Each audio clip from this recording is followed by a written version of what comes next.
In today's video, I'm going to teach you how to upload documents to Squarespace. We'll walk through adding a document, like a PDF or a Word file, to your Squarespace site and linking to it from a page. This is perfect for brochures, price lists, menus, or downloadable guides. First, open your site in the Squarespace editor. Once you're in, look to the left-hand panel and open Pages. This shows all the pages on your site, including your main navigation and any hidden pages. Choose the page where you want people to access the document. That could be a services page, a resources page, or even a blog post. Inside the page editor, place your cursor exactly where you want the link to appear. Type the text you want visitors to click, like download the brochure, or select existing text that you want to use as the link. With that text highlighted, click the link option in the inline toolbar.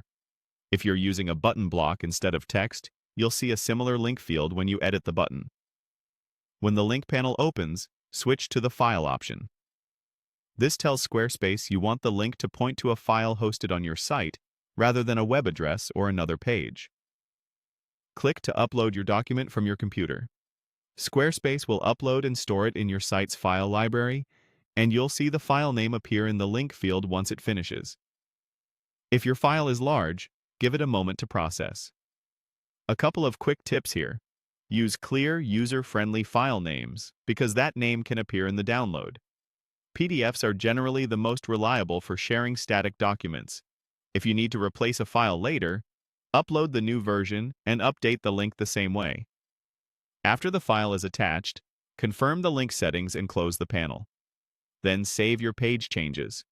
In the editor, click Save to make everything live. It's a good idea to preview the page and click the link to make sure the file opens or downloads as expected. If you prefer the document to open in a new tab, you can adjust that in the link settings before saving. That's it.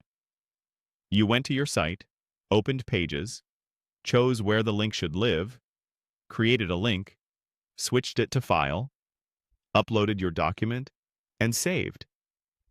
Now your visitors can easily access the